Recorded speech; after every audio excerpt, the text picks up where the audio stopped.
Il y a une tendance qui se confirme d'une année à une autre, une tendance maladive, une tendance que moi je pourrais qualifier de psychiatrique. Quand on essaye de mentir tout le temps et à chaque fois et de façon régulière et quotidienne, et quand le mensonge à chaque fois il est démenti par la réalité et que malgré la réalité le mensonge se poursuit, c'est qu'il y a un dîner de réalité, à un moment donné ça relève de la maladie.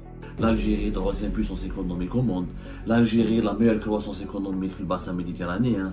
L'Algérie est le meilleur système de santé en Afrique. Taïb Zetouni, il est ministre du Commerce intérieur. Il a fait un discours à New Delhi durant cet événement économique international. Il a dit que l'Algérie a enregistré plus de 10 000 projets d'investissement durant ces dernières années d'une valeur de 30 milliards de dollars. Waouh! Les chiffres, mais l'État demande d'investissement. Donc ce ne sont pas des investissements qui ont été accomplis. C'est-à-dire qu'il y a des investisseurs étrangers, ils se bousculent pour en venir en Algérie, ils supplient l'Algérie pour investir chez nous, ils sont prêts à mettre 30 milliards de dollars. Où sont-ils ces investissements? 30 milliards de dollars, vous savez ce que c'est que 30 milliards de dollars? Devant les Algériens et les Algériennes, c'est la propagande. Mais pendant un sommet international, tu racontes du n'importe quoi, tu donnes des chiffres mensongers. Alors bonjour tout le monde, j'espère que vous allez bien, j'espère que tout se passe bien chez vous. Avant de lancer cette vidéo, je voulais juste vous remercier pour votre soutien à notre chaîne, pour vos encouragements, ça fait vraiment chaud au cœur, je suis vraiment très ravi. Et ben pour cette vidéo, c'est rien de spécial, donc c'est comme d'habitude une énorme bêtise, un mensonge grossier de la part d'un dirigeant algérien en Inde, surtout à l'international. Donc je vous laisse regarder et on se retrouve à la fin pour une petite analyse. Il y a une tendance qui se confirme d'une année à une autre, une tendance maladive, une tendance que moi je pourrais qualifier de psychiatrique.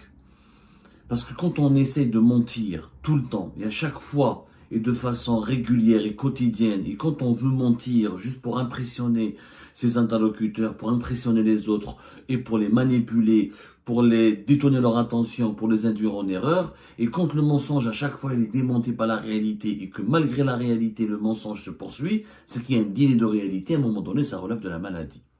C'est malheureusement la maladie des chiffres, ce que moi j'ai appelé la maladie des chiffres, ou là le mensonge autour des chiffres. C'est la maladie qui caractérise les dirigeants algériens actuellement. Ces dernières années, les dirigeants de la nouvelle Algérie, ils nous ont habitués à faire des déclarations sur des chiffres. L'Algérie, je fais la campagne électorale pour les élections présidentielles anticipées de 2024. L'Algérie est la troisième puissance économique au monde.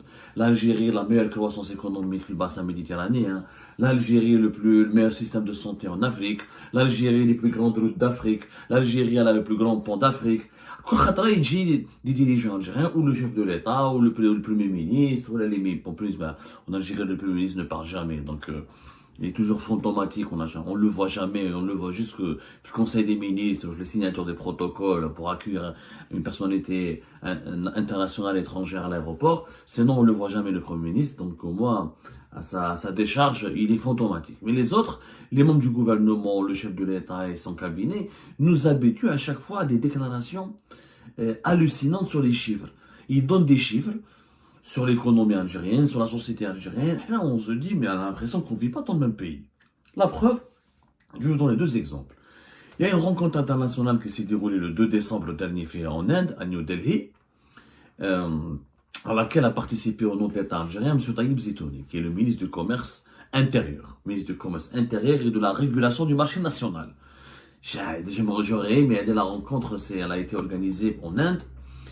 J'aurais aimé, est-ce qu'il y a eu un autre ministre du Commerce intérieur et de la régulation du marché national? J'aurais aimé, c'est parmi tous les représentants internationaux du monde économique qui étaient présents à ce partenariat, c'est un sommet sur les partenariats, c'est le sommet sur les partenariats 2024. Bon, c'est un rendez-vous économique, une rencontre économique assez importante organisée en Inde. Et le ministre du Commerce intérieur, parce qu'en Algérie, nous avons le ministre du Commerce intérieur et le ministre du Commerce extérieur depuis le 19 novembre 2024, et la régulation nationale, la régulation du marché national. Et moi, j'aurais aimé savoir, est-ce que les autres pays qui ont été représentés dans ce sommet ont un tel ministère? Je l'ai vu qu'en Algérie. Mais Taïb Zetouni, et il est ministre du Commerce intérieur. Normalement, tout ce qui concerne les investissements étrangers, ça lui échappe. C'est pas lui qui peut en parler, parce qu'il est ministre du commerce intérieur. Il ne s'intéresse qu'aux questions du commerce intérieur, la régulation du marché, c'est-à-dire les pénuries, la disponibilité des produits de première nécessité et des produits de large consommation sur le marché national intérieur. Mais il a fait un discours à New Delhi, durant cet événement économique international. Il a dit que l'Algérie a enregistré plus de 10 000 projets d'investissement durant ces dernières années d'une valeur de 30 milliards de dollars. Waouh! 30 milliards de dollars. Durant ces dernières années, hein. C'est-à-dire qu'à Sabou, on a eu des investissements. Donc, il ne dit pas c'est quoi comme investissement.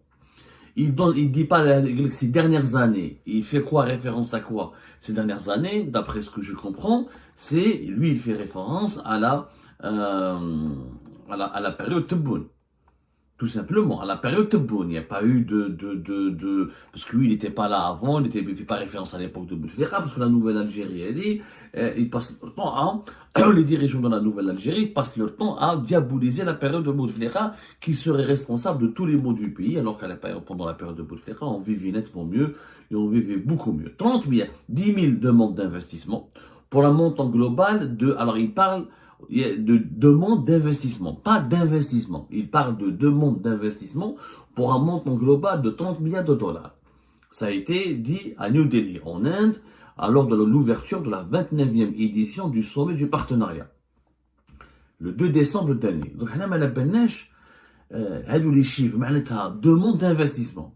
Donc, ce ne sont pas des investissements qui ont été accomplis. C'est-à-dire, il y a des investisseurs étrangers, ils se bousculent pour en venir en Algérie, ils supplient l'Algérie pour investir chez nous, ils sont prêts à mettre 30 milliards de dollars. Où sont-ils, ces investissements? 30 milliards de dollars, vous savez ce que c'est que 30 milliards de dollars? C'est beaucoup, avec 30 milliards de dollars, c'est énormément d'argent. 30 milliards de dollars, c'est le budget du ministère de la Défense nationale, plus un autre ministère. C'est beaucoup d'argent, c'est des millions d'emplois, c'est des nouvelles villes, c'est des régions entières qu'on peut reconstruire et construire. C'est un argent de fou. Il faut savoir que le PIB de la Tunisie, 30 milliards de dollars, c'est pratiquement 80% du PIB de la Tunisie. C'est-à-dire que notre Tunisie voisine, toute la richesse nationale de la Tunisie, elle est de 48 milliards de dollars. 50. 30 milliards de dollars, c'est pratiquement 80%. Entre 70 et 80%. Entre 60 et 70% de la richesse nationale de la Tunisie. C'est énorme. Donc, le ministre algérien, bon, qui t'explique que les étrangers, qui t'explique le bled devant les Algériens et les Algériennes, c'est la propagande. C'est de la propagande, tu veux nous manipuler, les dirigeants algériens du régime Tebboune veulent nous manipuler pour offrir ou là pour essayer pour offrir un certain bilan positif, une certaine image positive du bilan de Tebboune et de son règne, etc. Bon, quand on fait de la propagande au niveau interne, ça peut se comprendre, mais pendant un sommet international, tu racontes du n'importe quoi et tu donnes des chiffres mensongers. Je rappelle que cet événement a été organisé par la Confédération indienne de l'industrie, qui est quand même l'un des patronats les plus importants du monde. L'Inde, c'est quand même aujourd'hui parmi les 10 pays les plus industrialisés, les plus riches du monde. Ça a été aussi en collaboration avec le département de la promotion de l'industrie et du commerce extérieur, qui relève du ministère indien du commerce. Il y a eu des représentants internationaux, il y a eu plusieurs dizaines d'États qui ont participé à cet événement. Donc, quand tu as fait de telles affirmations devant les étrangers, ils sont j'ai 30 milliards de dollars. L'Algérie a dit classe, vous êtes une puissance économique mondiale. Malheureusement, c'est faux, parce que sur les chiffres, sur les investissements, notamment les investissements étrangers, puisque monsieur le ministre algérien parle de dollars, donc c'est des investissements étrangers, il dit des demandes d'investissement. Ça, l'Algérie est en train de les étudier. Je crois que l'Algérie n'a pas encore dit oui. C'est des demandes, si on accepte que vous venez en Algérie, non, on manque de voitures, de pièces de rechange, de pneus, de médicaments, de produits de première nécessité, de viande, de vêtements, de produits électroménagers, mais nous avons 30 milliards de dollars de demandes d'investissement, mais n'ont pas été, on est en train de les étudier. C'est du n'importe quoi. C'est un mensonge terrible, bête, méchant, et qui ridiculise et qui rabaisse l'Algérie et qui humilie notre pays. Avec 30 milliards de dollars, normalement nous sommes meilleurs que la Suisse. Et je mets sur les chiffres d'investissement dans le monde, il y a des organismes internationaux. Ce que les dirigeants algériens ne savent pas, ou ne veulent pas comprendre, c'est que tu ne peux pas mentir, parce qu'il y a des organismes internationaux qui vérifient les chiffres et qui donnent les véritables chiffres fiables. Et qui certifient les chiffres, notamment en ce qui concerne les données. Les données économiques, c'est pas comme les données religieuses, ou les données socio-culturelles, ou la, moi je n'adore la koustam, ou la khudra, ou la manabelish, le qlisha, ou le felfel. Ça, c'est l'économie. En économie, les données sont maîtrisées, maîtrisables, tracées, traçables, vérifiées et vérifiables. Concernant l'investissement dans le monde, chaque année, il y a un rapport qui est publié par la Conférence des Nations Unies sur le commerce et le développement. CNUSET, qui est un organisme ultra connu, basé à Genève, qui existe depuis le début des années 60. C'est un organisme qui a été créé par l'ONU. Encore une fois, c'est la Conférence des Nations Unies sur le commerce et le développement. Le CNUSET, basé à Genève, et dont le rôle est d'aider les pays. C'est un organisme intergouvernemental qui est directement lié à l'Assemblée Générale des Nations Unies, et dont le rôle est d'aider les pays en voie de développement ou les pays pauvres à accéder plus équitablement et plus efficacement à l'économie mondialisée. La CNUSET, chaque année, elle fait un rapport sur l'investissement dans le monde. C'est le rapport référence, c'est la référence mondiale. Ça s'appelle le World Investment Report, c'est-à-dire le rapport mondial sur l'investissement dans le monde, chaque année. Et la dernière édition de 2024 parle de l'année 2023. L'édition de chaque année parle de l'année précédente, parce qu'on attend que l'année s'écoule pour compiler toutes les données mondiales sur l'investissement. Et on fait un rapport sur tous les États du monde, ensuite pays par pays. C'est la référence numéro 1 mondiale. C'est la référence la plus crédible et la plus authentique. Rapport à ça, qu'est-ce que nous apprend? Il nous dit combien d'investissements étrangers ont été déclarés dans l'Algérie, combien l'Algérie a reçu comme investissement étranger. Et c'est des chiffres très fiables parce que les investisseurs étrangers ne sont pas des opérateurs algériens, c'est des opérateurs internationaux. Donc quand ils s'installent dans un pays, ils font des déclarations auprès de leurs autorités, des conférences de presse, des communiqués, ils ont des actions en bourse, il y a des signatures et des conférences, il y a des accords. Donc c'est traçable, c'est signé, c'est des choses concrètes, c'est du concret. Un investissement étranger ne peut pas être informel, ne peut pas être parallèle, ne peut pas se faire dans le marché noir. Donc un investissement étranger, il est ponctué par des annonces, par des contrats, par des déclarations et fiscales, économiques, financières auprès des établissements internationaux. Et en l'occurrence, la CNUSET repère toutes ces données-là et elle va les compiler et elle nous donne une image, une photocopie très précise de l'état de l'investissement dans chaque pays à travers le monde. En Algérie, elle n'a jamais reçu 30 milliards de dollars d'investissement ces dernières années, ni depuis 2019, ni depuis 2020, ni depuis 2021. C'est du mensonge absolu. En 2023, l'Algérie a reçu 1,2 milliard de dollars d'investissement. 1,2 milliard de dollars d'investissement. Ça, c'était en 2023. En 2020, auparavant, c'était beaucoup moins important, puisqu'en 2022, l'Algérie a reçu seulement 255 millions de dollars d'investissement étranger. Et en 2021, c'était 870 millions de dollars. 870 millions de dollars en 2021, 870 millions de dollars en 2021, 225 millions de dollars en 2022 et 1,2 milliard de dollars en 2023. Et la majorité de ces investissements ont été réalisés dans le secteur des hydrocarbures. En 2023, on a eu plus d'investissements parce qu'en 2023, la Sonatrach a réalisé pas mal d'accords pour réaliser des projets d'investissement avec des multinationales et des partenaires étrangers. Et des accords qui ont été signés avec Chevron, avec ExxonMobil, avec Sinopec, les Chinois, avec Total Energy, avec Eni, d'autres investisseurs dans le secteur des hydrocarbures. 95% des investissements étrangers en Algérie se font dans le secteur des hydrocarbures. Essentiellement. Je parle des investissements signés, comme chez des intentions. C'est-à-dire les investissements qui ont été consentis. Donc, je répète les chiffres, 2023, 1,2 milliard de dollars. 2022, c'était uniquement 225 millions de dollars. Et 2021, c'était 870 millions de dollars. C'était, les chiffres, les 3 dernières années. Tebboune est au pouvoir depuis 2019. 2020, il n'y a pas eu un rapport détaillé, puisqu'en 2020, c'était l'année de la Covid-19. L'économie mondiale était paralysée. Les chiffres de 2024, on les aura dans le rapport mondial de la CNUSET en 2025. L'Algérie, arrive dans le top 20 des pays africains qui accueillent les investissements étrangers, mais elle n'est pas dans le top 10, on est 14e. selon les chiffres de la CNUSED, on est 14e. Il y a des pays il y a des pays qui accueillent beaucoup plus le continent africain. Le continent africain, il a reçu 52 milliards de dollars en 2023. Si l'Algérie a reçu 30 milliards, c'est-à-dire qu'encore une fois, c'est-à-dire que 80% des investissements dans le continent africain ont été dirigés vers l'Algérie. C'est du mensonge, naturellement. C'est du n'importe quoi. L'Égypte, c'est elle qui a accueilli le plus d'investissements étrangers, avec un montant de 9,8 milliards de dollars. Ensuite, c'est l'Afrique du Sud, 5 milliards de dollars. Ensuite, c'est l'Éthiopie, 3,2 milliards de dollars. L'Ouganda, 2,8 milliards de dollars. Le Sénégal, 2,6 milliards de dollars. Et le Mozambique. La Namibie, le Nigeria, la Côte d'Ivoire, le Congo, tous ces pays-là qui font partie du top 10 des pays ayant attiré des investissements étrangers sur le continent africain en 2023, ont fait beaucoup mieux que l'Algérie. L'Algérie est dans le 14e, 15e. On est dans le top 20, mais on n'est pas dans le top 10. Ça, c'est la CNUSED, c'est la conférence des Nations Unies sur le commerce et le développement. C'est l'organisme et c'est la source la plus fiable. يا جماعة دوك انت un ministre algérien كيما زيد طيب زيتوني هذا يروح يعني tu prends les Indiens pour des cons. C'est une insulte à l'intelligence des Indiens. Tu les prends pour des cons. Nous avons 10 000 demandes d'investissement. Il fallait faire une conférence. Tu nous montres à donner 10 000 dans des cas concrets de ces demandes d'investissement. Ou pourquoi la demande d'investissement ne s'est pas concrétisée en investissement. Ça veut dire que tu es un pays de bureaucratie, tu es un pays de sabotage, tu es un pays de blocage. Soyons sérieux. C'est une honte absolue de mentir. تكذب في Alger, في عنابة, في وهران, قال ما عليه, ça passe. Tu vas jusqu'en Inde pour mentir.